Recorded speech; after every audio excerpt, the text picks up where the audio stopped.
Ihale Progress Obina. He is a house officer from the Department of Surgery in Edo State, joining us very soon this morning. Good morning, Dr. Progress. How are you? Hello, Dr. Progress. Are you there? Hello, Doctor. I think we're still having the issues with the network. Hello, Dr. Progress. Are you there? I'm here. Good morning. Finally. Good morning. Hello, Dr. Progress. Good morning. How are you this morning? I'm doing all right. Good morning. Can you hear me? Loud and clear. I can hear you. I'm sorry for delaying you reaching out to us quickly. I hope you're doing fine this morning. Right. Yeah, I am. Okay, so Thank you very Dr. much. Progress, as we go quickly into, because we're taking a while time, I want us to just hit this and just move on, okay? Now, this morning we're looking at nutrition All right. myths that people should not believe in. People should let go and should not hold on to and start believing it. And I want you to help us. I want you to break it down in the most simplest way of explanation to any common man out there watching us in the marketplace, on the streets, in the big offices and all that. So I want you to explain to the, lowest breakable English for everyone to be able to get us. So what is nutritional myths? What's the definition of nutritional myths in medical understanding as a medical doctor? Okay, so medical myths in respect to nutrition basically are sets of belief. Can you hear me? Yeah, I can hear Okay, you. thank you. So these are beliefs, okay, in relation to um food consumption generally. Uh, Basically, there are things that, or there are beliefs that probably do not have scientific proof. Basically, let me put it that way.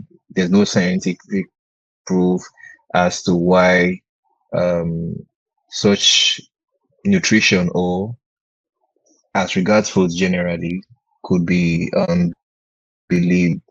Now, basically, in a way to bring it down or break it down, there are several beliefs. Basically, there are several beliefs concerning food that do not hold true because they have not been scientifically proven. So I think one of the myths, one very popular myth as regards Nigeria is the part where they tell you that when you swallow the seeds of fruits, it tends to grow in your tummy, for instance. For instance, I mean, that is not true because one way or the other, yes, your body may not be able to digest the seed. However, it still comes out wholly, you understand, in the stool. So that is not true.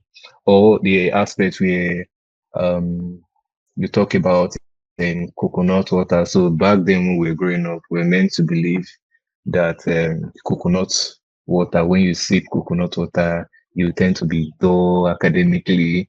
And me, I was a smart, and I would say, okay, maybe I was doing well in school at the time, you know, and I'll be like, oh no, I don't want to be dull and everything. Whereas the coconut water itself is rich in some electrolyte, basic electrolyte, and also helps with hydration, for instance, you get.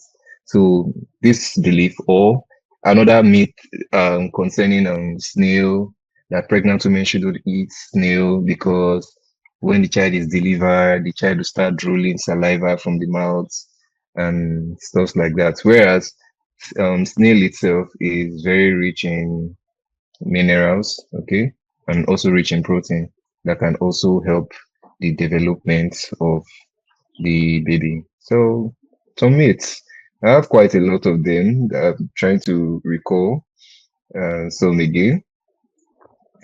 Or beans, eating beans, for instance. And you'll be told that when you tend to eat beans more, you tend to grow taller. And I'm sure a lot of short people would have been consuming a lot of beans. Yeah, they've been consuming a lot of beans and all that, and yet their height have not improved, you know. So that has no scientific proof, you understand? The logic or the idea behind it is the fact that when your growth plate has fused, no matter the amount of food, except you probably go through a growth lengthening surgery or something, you know. But apart from that, once your growth plate has fused, there's little or nothing you can do. Your height remains the way it is. So whether you eat beans or you don't eat beans, your height still remains the way it is. Also again, there's this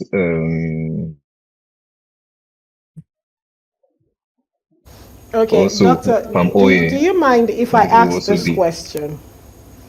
Okay, eating late at all night, right. Please. how healthy or how weighty can it be? Do you gain more weight or you lose your shape?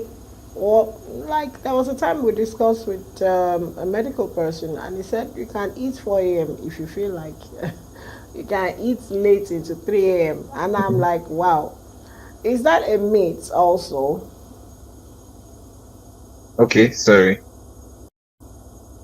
Did you hear me? Oh, okay. So yeah, I heard you. I heard you. I heard you. I can hear you clearly. So Can can you you hear me? attend to that? Yes, I can. Okay, so basically that's it depends. It's both good and bad. Okay, it's both good and bad in the sense that uh some people, you know, have higher basal metabolic rates. Let me put that. So basal metabolic rate plays a role. For instance, most of the time I tend to keep up late. I'm usually awake at night. You understand? Probably due to work or something. So definitely, even if I eat something heavy, because I'm actively doing something, I tend to burn such calories. You understand? Or probably if I'm reading at night, for instance, I will tend to burn more calories. So that's one on one side. Now, assuming somebody who probably just eats and goes to bed, you have not burnt any calorie, and now these calories sort of are being converted to fat stores, you know, by the liver. So it's converted to fat basically and stored in various areas of the body. So the point here is the fact that these calories are not being utilized.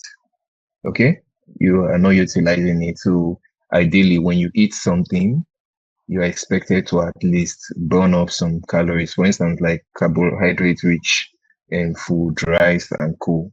So you're expected to burn this out. Or if you eat fufu, for instance, that's highly rich in carbohydrates. So you're expected to burn this out by probably physical activity, mental activity, or something. So the idea of eating late at night in itself is not really bad. But the reason why it's um you know people advise against it is the fact that we are not sure if you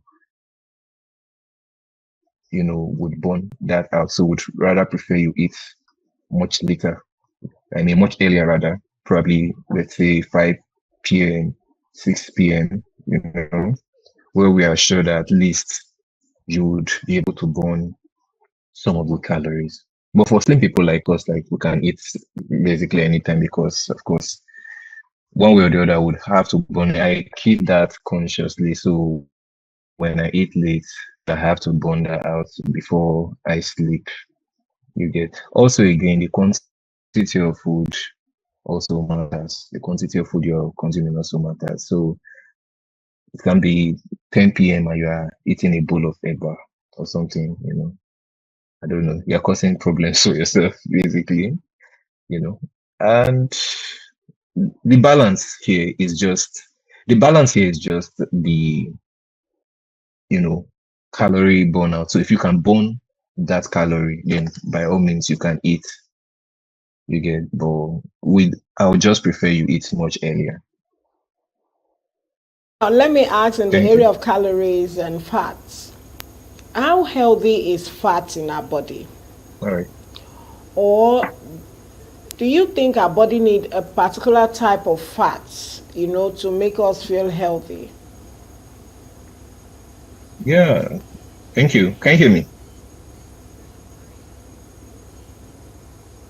Hello? All right. So, okay. So definitely, yes, our body needs a certain type of fat. Yeah. So the type of fat our body needs basically omega-3. Such type of fats are majorly found in fish, your fish oil and all that. So it's very, very important, such kind of fat. But there are type of fats that, of course, our body doesn't really, really, really need. You understand?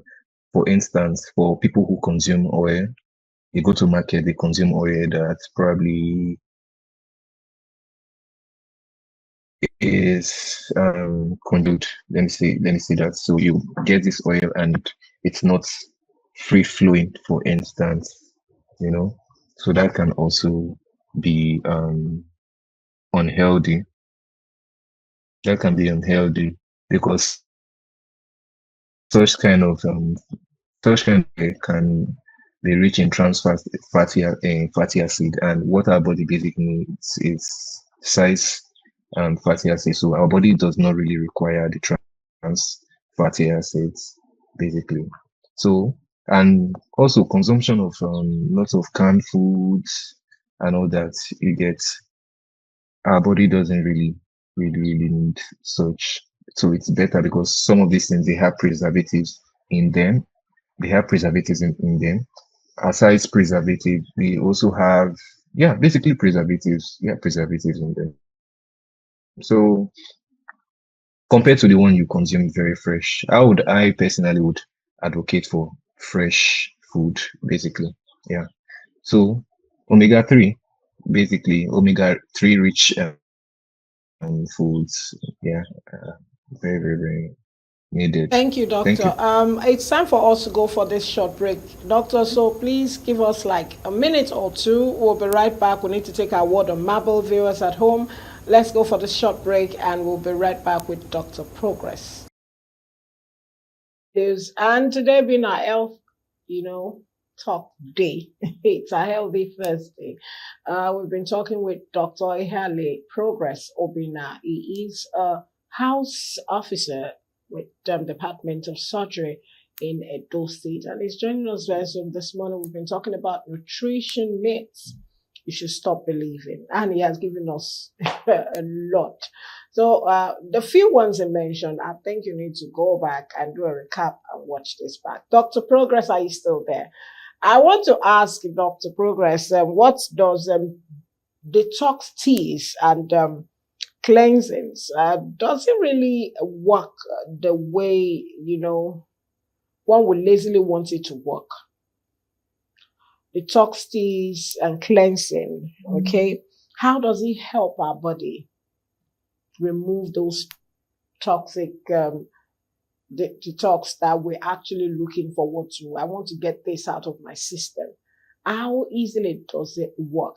And does it work effectively the way we want it to? Right, thank you very much. For things like these supplements, I personally really I don't believe in them.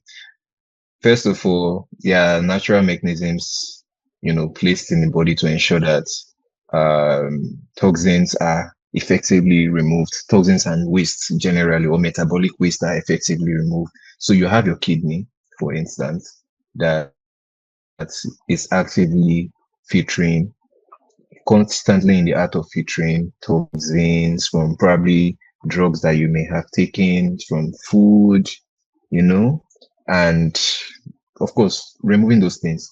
Then also, we also have the liver as well, which whose main one of the function is to um, also detoxify some of the things that we consume. So imagine if some of the things we consume they go unchecked in the body, they go unchecked, basically would have lots of issues. So God has put those natural mechanisms in place, your liver, your kidney, even your skin, you know, actively removing certain waste. You understand? So for me, the place of some of these teas, I don't know. I would not recommend that. What I personally would recommend is eating balanced diet, eat healthily, eat healthily. And of course, if you have clinic appointments, you can also book appointment with probably a dietitian who would help you structure your dietary plan to ensure that you're actually getting the right nutrients that you for some of these detox teas and the rest. Just eat While I allow you healthily, to eat the go right before amount you of food. finally leave us this morning, I want to find out how important is it for us to actually go through experts when we're looking at nutritional advice rather than going through social media trends. Why is it important we come to the experts, we talk to a medical person? I have seen several peddlers who come and say, Madam, I sell supplements. I can show you some of the things it has done to actually Yeah. help certain people in this regard, even when you have not told them you are sick or you even need such supplement. So, how advisable, why do you think it is advisable for one to actually seek an expert? Talk to your medical doctor, someone in charge of nutrition who is an expert rather than going to social media. How important is this? All right. Thank you very much. Remember when I was talking earlier and I was talking about evidence-based, you know, evidence-based consumption theory, basically. Now, who come with these supplements, they are not medical experts. You discover they are not medical experts. They are not well trained. You understand? So they are just trying to make some money. And sorry, so it doesn't look like I'm spoiling anyone's business or so, but I mean, they are not trained, and some of these things they prefer um basically have no backing, sort of. So yeah, it's very, very important you meet your expert because one, he or she is trained to handle such matters, basically. And of course, you remember when I was talking about having a dietitian who would probably plan a proper balanced um, meal table for you and your family that will ensure you eat healthily. That is one very, very, very simple solution. So sometimes we just go around chasing things that are actually really not there, when the only thing we have to do is to eat properly, adequately, properly, and exercise as our body would demand. So yeah, it's very, very, very important to seek the health professional. A proper health seeking behavior is highly demanded. However, we are always lacking in it because social media is technically available, like it's readily available. So you can just go online and you just see something like, oh, they said this particular thing. I remember sometimes my mom would call me. She would just send me messages and she's like, oh, they said so and so. I'm like, oh God, come on, just rest your head. Eat something, just eat well that's it, you know. So yeah, for the fact that the health professional has an experience, your car cannot be faulty and you're taking it to the doctor, for instance, you get. If your car is faulty, you take it to the mechanic, an automobile mechanic, basically. So yeah, so for the fact that there's experience, it's very important that you always run back to your physician who would also help to, clarify some of the myths, that you may have or some of the doubts. And you are also at liberty to ask questions and your questions to be answered. So yeah, great approach. It will really help solve some of these needs. Thank you. Much, Dr. Ihale Progress Obina. It's an honor to have you once again on Family and Values. This morning is joining us from Edo State. He is a house officer from the Department of Surgery in Edo State. Thank you so much, Doctor. It's an honor once again. We appreciate your time, and I'm sure you have many other patients to actually attend to. Thank you for attending to the patients on Family and Values this morning. It's an honor. Have a splendid day. We love you. Bye. Thank you. Thank you so Okay, much. so as we move Have a lovely forward, day. we've been talking about nutrition myths that you should not believe. When you take coconut water, your brain will come down. You will not be able to. No, it actually helps. And when you eat plenty of beans, you'll be tall. Stop telling those. No, stop saying that. Okay, there was a time, and many actually said beans is protein. Is a lie. One of our doctors came out to say you have more of carbohydrate in that beans. Wow, seriously? You need to watch some of our episodes on family and values. Just go to our Galaxy Television and go to the YouTube post. You'll see it there. You can go to the Facebook, but really, it's loaded.